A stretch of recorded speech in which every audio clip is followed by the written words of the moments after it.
Hello and welcome to Hey, I got something to say. Today's Tuesday. You're like, wait a minute. Usually Thursday, I know. But I have been adding some Tuesday guests. And I wanted to get this young lady in. It was so weird how we met each other, but I was like, oh my God. After I read about Eraina, I was like, I have to have her on the show. Do you ever have encounters like that? People you've only known for a few minutes, and you're like, wait a minute. I feel like we've known each other forever. Come on. I'm sure some of you have had that, right? And then there's people that you feel like, hey, I've known them for 20 years and I barely know them. There's always people like that. So for me, Eraina Ferguson is one of those people that I instantly bonded with. I'm going to wait for a few minutes for her to come in, but you know the game. If something happens and I don't see her come in, I will go back out, not record this, and bring her back in. So I see she joined and she waves, and now she's just going to request in. Yay, Eraina. It says, my good life. Oh my. Lives right now. Because I was reading her bio, and her bio says California, but I don't know if she still lives there. But we'll see. There she is. Hi, how's it going? Yes, I should have told you it was my good life was my handle. So, which is ironic for the advice that I'm going to give. Hi, Sandy. How are you? Wonderful. Right. I was just chatting about you. I said, I don't know if you heard me. There's those people you've known forever and you barely know them, and then you meet someone for the first time. You're like, wait a minute. I love it. I love it. So connected, and that's what I thought about you. All right. Before we get into it, I want to tell them a little bit about you. But it says here you live in California. Wait a minute, you still live in California? No, I'm actually in North Carolina, but that's how that happens with the internet when you move. It's been 2 years, so I'm in North Carolina. All right, well, let me tell them a little bit about you. Eraina is a senior product marketing manager, journalist, and TEDx curator. She's doing a lot. Her recent monologue, Listen to Her, was read by actress Marla Gibbs and featured at the Waco Theater's 50 and 50 event. Her writing has been featured on NBC Universal, Red Tricycle, LA Parents Magazine, and the LA Times. Eraina lives with her family in North Carolina. I know. Not in Torrance, California. Thank you so much, Sandy. Eraina, I want to get right into your big idea, your one sentence you wanted to tell people around the world. You said, despite what your circumstances look like, you deserve to have a good life. They need to build it the way they want to see it. I need to know everything. Tell me why you picked this. Thank you. Honestly, so my Googleable background is that I raised my special needs daughter on my own for 12 years while completing 3 academic degrees, including one from Yale. And when I walked out the hospital with her, and I've told this story before, and it resonates with a lot of people in the current state of affairs of post-COVID and everything, I knew that I was going to be facing challenges, that this was going to be hard, but I decided that I wanted a good life, that I would give her a good life. And I had a good life growing up. Like, I didn't feel like I had this way to go. I knew what it looked like to live a good life. And some of us have the privilege, right? I knew I had education privilege. I knew I had family. I knew I had, all the necessities that I need growing up. But for me, it was my job to give her that. And so I think that resonated with a lot of people I talked to over the years, from family to children with special needs. That was my TEDx talk that I gave on the good life. And then I realized that it wasn't just parents of children with special needs that I needed to give this message to. No. Moms who, right? It was moms who were on the front line in the pandemic, who still have not recovered, some of them financially, physically, emotionally, from the fact that they bore so much. It was, people at corporations, like what is happening right now in tech. I'm in tech, so it was just a lot. So I think I really needed to bring that message across. So I think that no matter what's happening every day, like even if circumstances aren't the best, how are you going to live your good life now? How are you going to do that? So By the way, the questions are coming in, and the first thing they wait a minute, can she just back up there a second? Did she say she raised her special needs child and went to Yale? They were like, she just brushed over that. Like, so they need more information. Like, no that's problem. huge. No problem. No problem. So yeah, I had Taylor when I was 20.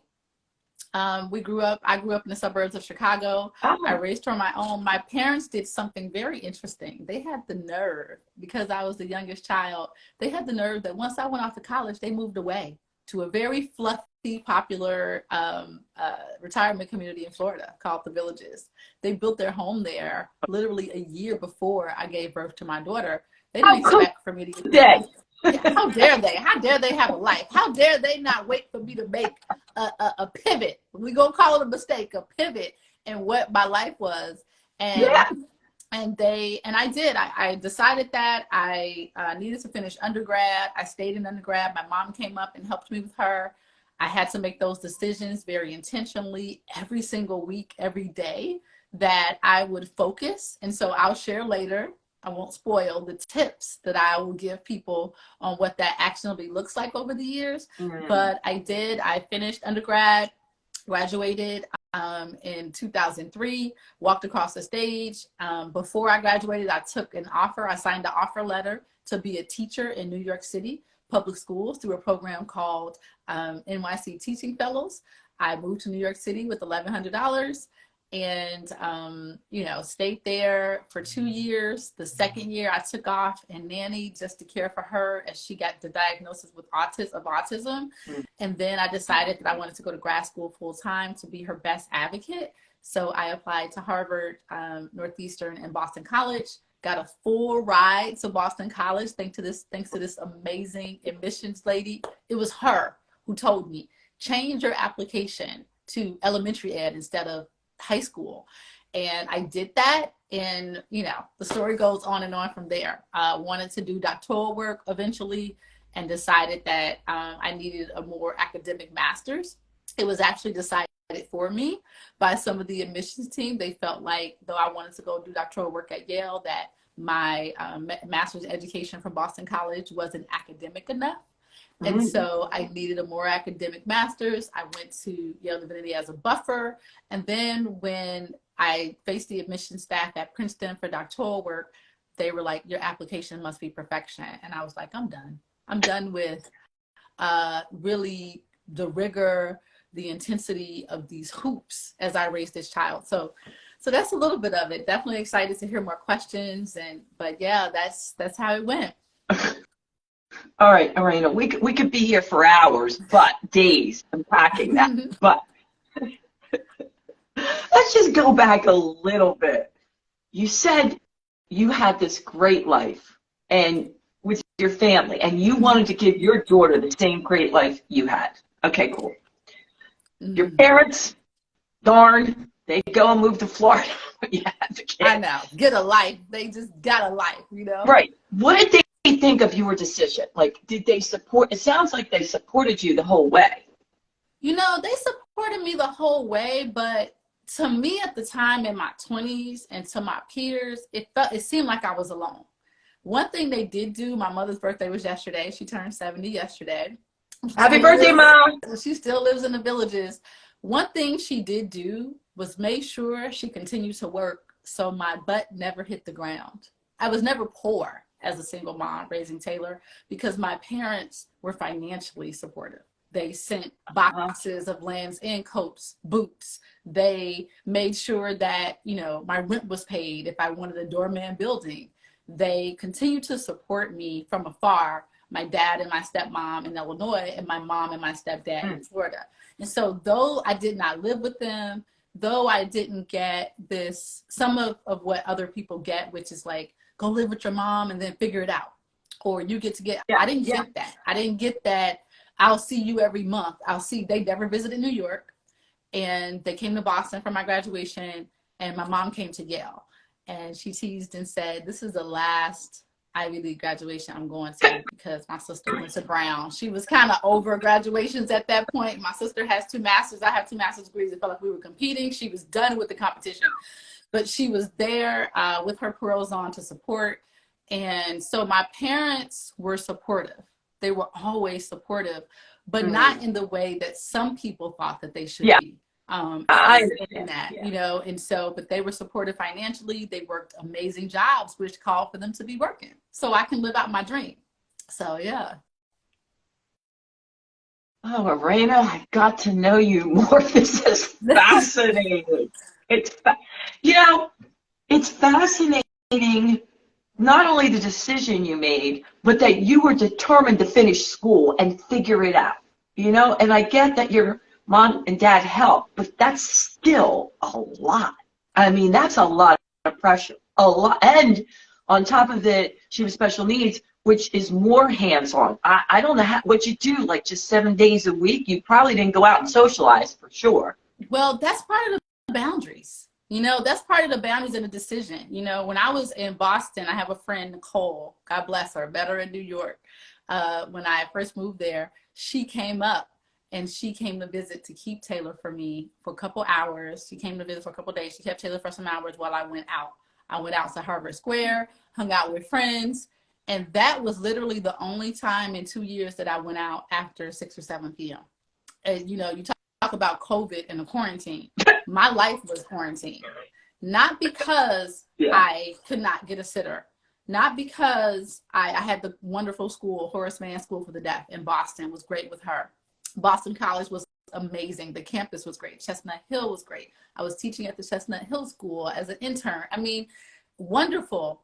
But I decided that I have to build an incubator for us to not be so impacted by the outside world that we get tripped up, making bad decisions around relationships. No. Making bad decisions around safety. No. I was very particular. And so I didn't really feel a deficit. I didn't feel a deficit because I had my eyes on the prize. And my idea was fun. Fun was going to do a lunch and learn at Harvard School of Education and getting a bag lunch and hanging out with academics and reading books and sitting at Pete's in the cop. Like, that was my idea of fun because I knew that I had a goal and I met that goal in a lot of ways. So yeah, I was okay with, like, for the now, sacrificing so that I can have something for her long term. And Boston was amazing. You know, I was thinking about how you were determined to have the good life. And the bigger picture for you is what you focused on. And then your decisions were made around that. You just kept, look, as you said, eye on the prize, eye on the prize. So let's break down some of these tips that go along with it, which is set the space. You talked about it a little. Set the space and create boundaries. Yes. Yes. So important. So important. I found early on that we were a target in a lot of ways, not in a way that somebody was after us, right? Though I did have an interesting relationship one of my times as a single woman. But we were targeting that we were vulnerable. I'm 20 years old. I'm a single mom. This is still the late 90s. This is just at the cusp of affirmative action and right at the cusp of we will take your child if you mess up, if you're a Black woman. So I grew up in Chicago, in the Chicagoland area. I grew up in the suburbs. But Chicago, if you don't know, is one of the most historically racist cities in America, okay? It's we call the Up South. And so the segregation was so entrenched that I had never met another person who was brown unless they were, I just thought everybody was Black. So I moved to New York is when I met people from Jamaica, people who had from Africa, people from different African countries.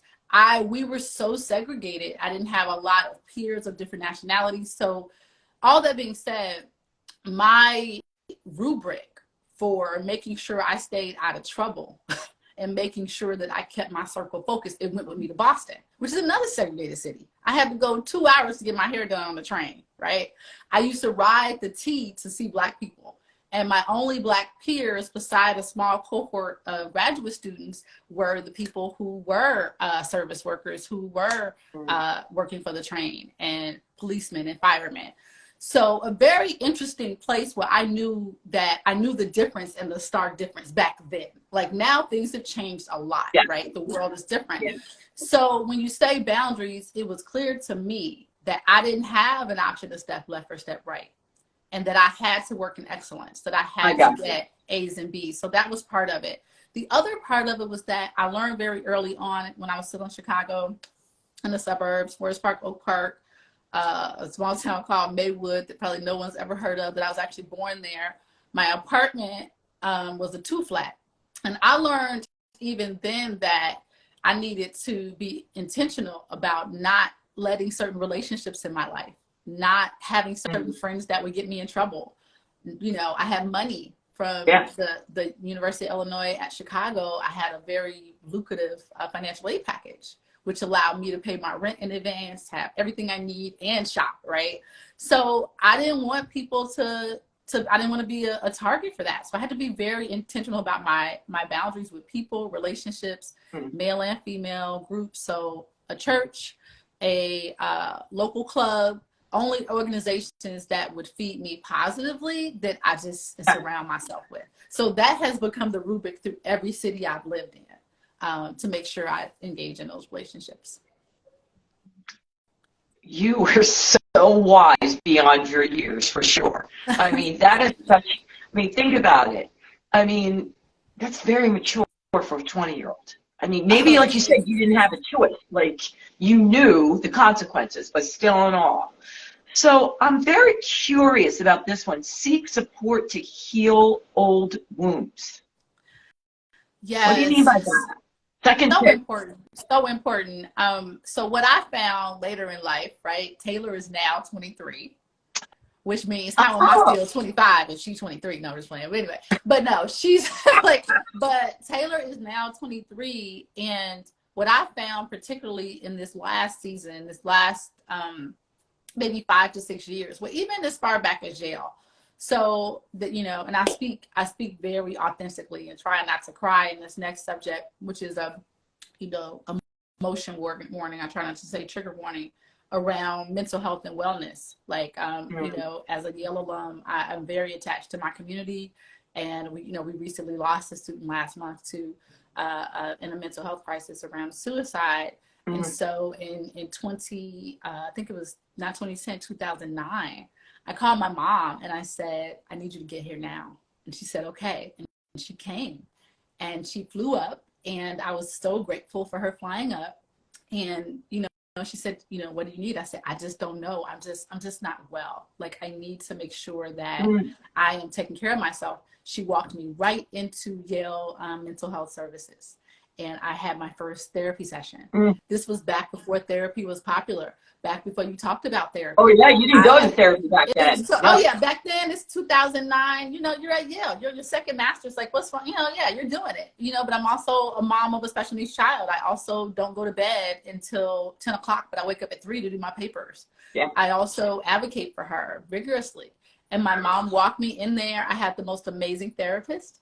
And I can speak openly about that now. So I knew therapy was an important thing. So that second tip of finding the support to heal old wounds.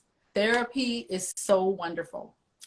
Groups, connecting with other people who understand you. So that was such a crucial place for me. So that's what I meant by finding support to heal old wounds. Because you can have all the things set in place. You can start to get a new job. You can move to a new city. But where are you in processing your transitions of things that change? And we might get to this later, but what happens when you get to that goal and then it's all stripped away? You know, that happened to me last year. And love you, Lori. Hey, how's it going? Lori's so awesome. You should totally have her on next. She's great. One of my former TEDx speakers, and my mama, she's my Jewish mama. That's my boo. You talk about support, you know, being a great friend in a whole nother city. Yeah. That's what you have. And so it's really important to get that support, to make sure that you are locking in and being honest about where your needs are, whether it's a running group, whether it's, you know, a spiritual group, whether it's a writing group. That I have had some great online writing groups that have been great. So I had my first therapy sessions and it was wonderful. And 8 weeks later, I just really felt refreshed and renewed to stay well and be on a journey of wellness. First of all, Eraina, thank you so much for sharing that story, because that's very vulnerable and brave, and I love it, because even though it's different, the stigma has changed a lot. I still have people every day who said if they went to a therapist, their family would say, well, what's wrong with you? Just suck it up. And that's so not It's true. horrible. It's No, by the horrible. way, It saves my lives. son, It saves yeah, lives. yeah, So it's so important. I just don't want people to think that I'm some superhuman. I don't want people to think that though I say, oh, just live a good life without your circumstances. Just do these 5 things. No, it's some work in it. It's some just check this off. Just do what I say with this green check mark that some lady yeah, from Instagram said. No, there is some real work in each of these steps. absolutely. Some people will have to make some hard decisions about their boundaries. Some people will have to set boundaries and be intentional about their circle, and just they will have to break up in that relationship. They will have to sever this friendship that's not working for them anymore. They'll have to do a lot of things that really set them on a path to win. Yeah. All right. I remember my son was in 7th grade, and he says, Mom, I could use to talk to someone. I go, really? He goes, yeah. I mean, you're good, and Dad's good, but I need someone that's a therapist that's not you. So he goes, and he says, I don't understand why everybody doesn't go to a therapist. He goes, I don't even care if it's now and then. It was awesome, and he still to this day sees the same guy, Mr. John, and loves it. Helped him so much. It's so helpful because you also, your friends aren't your therapists. No. And that may be a bad, like, I may rub some people the wrong way with that, but your friends are not your therapists. They're there to support you. There are systems set in place and people who actually have degrees in this to make sure you're well, because if that friend isn't accessible or you take the friendship with that, your friends aren't your therapist. So it's very important to, And they look at it differently because they're not attached, which is great, They can see the whole spectrum. Yeah. All right, I want to make sure we get this in here. I love this.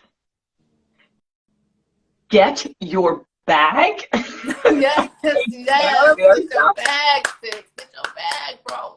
Get your money. Your bag. All right, tell me about my bag because I'm going to get my bag.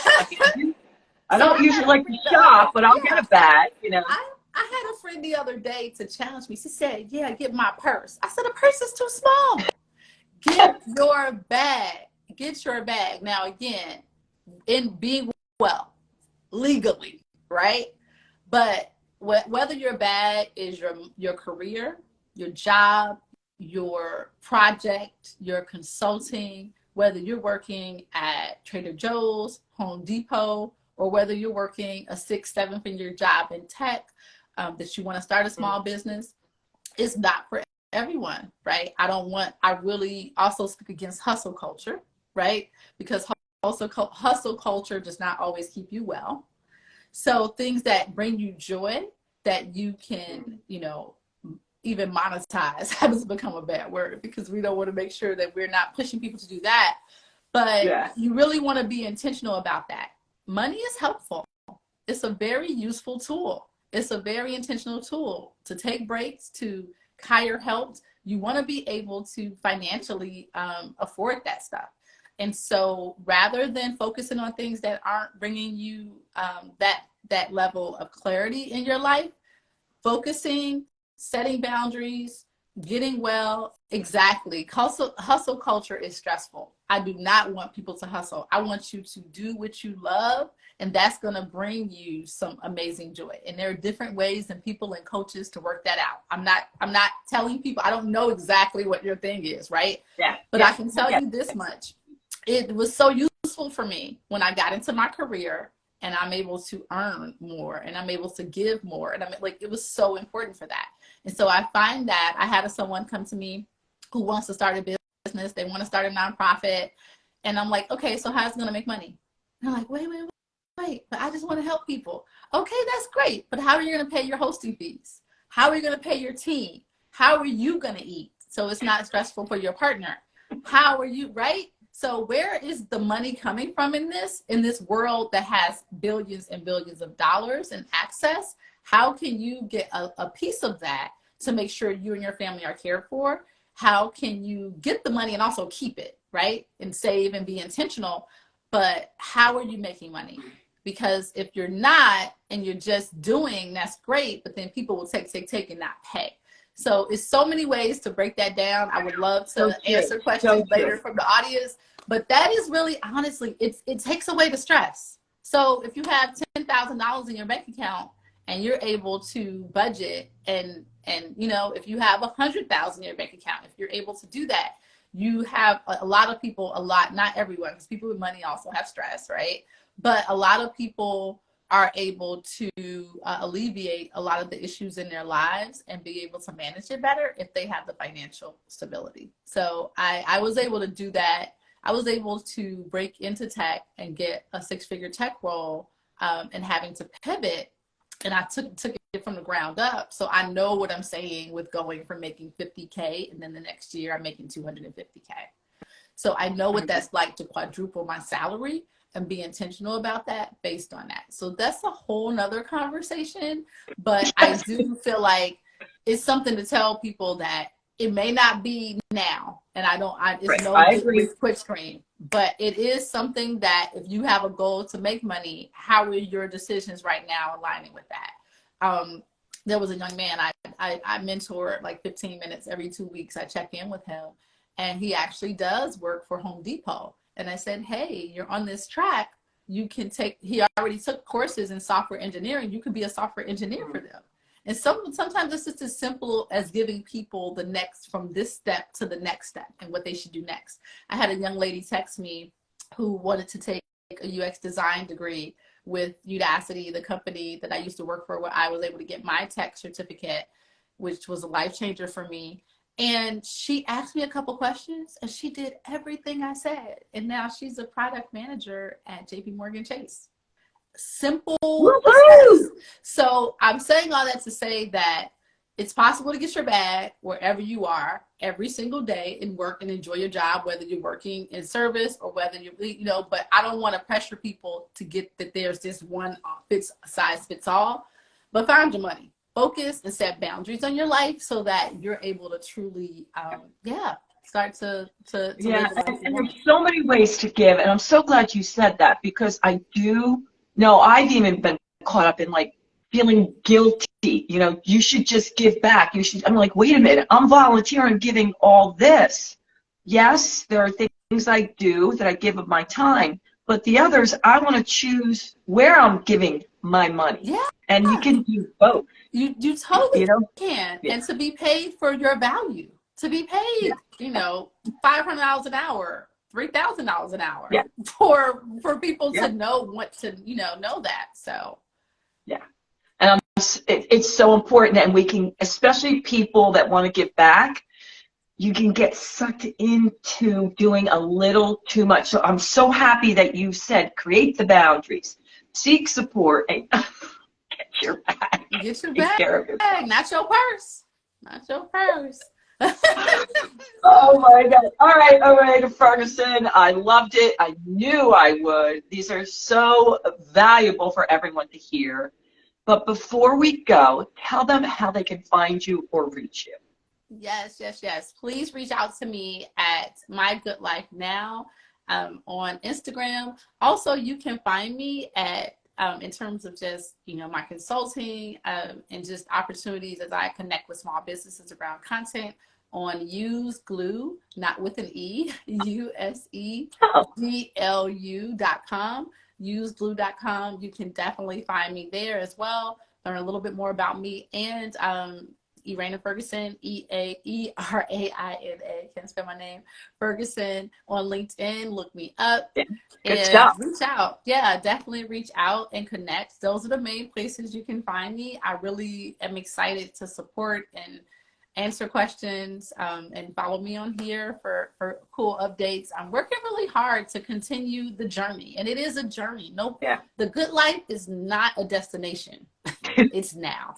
Like, it's now. And that means, like, if you got to go get yourself a latte in the afternoon, if you're sitting outside and don't stay on your phone and just sit and watch the birds or help someone or say hello to someone, the good life is not just this tangible success. It's living this life, because there are some people who don't have that opportunity anymore. So we have to really make sure that we're living our happiest life, no matter what's happening. Amen, sister. All right, Mike. Hey, I got something to say, people. For those of you who didn't watch it at the beginning, or you know people that would like to watch it, but they may be working, don't you worry. I'm going to record this. And after we are done here, I will put it on all platforms. So it'll be on Instagram, TikTok, Facebook, LinkedIn, and our websites. And you know what I'm going to say. Until next time, thank you, Eraina, and toodles. Thank you. Thank you so much. Have a great day. Bye, everyone. Bye.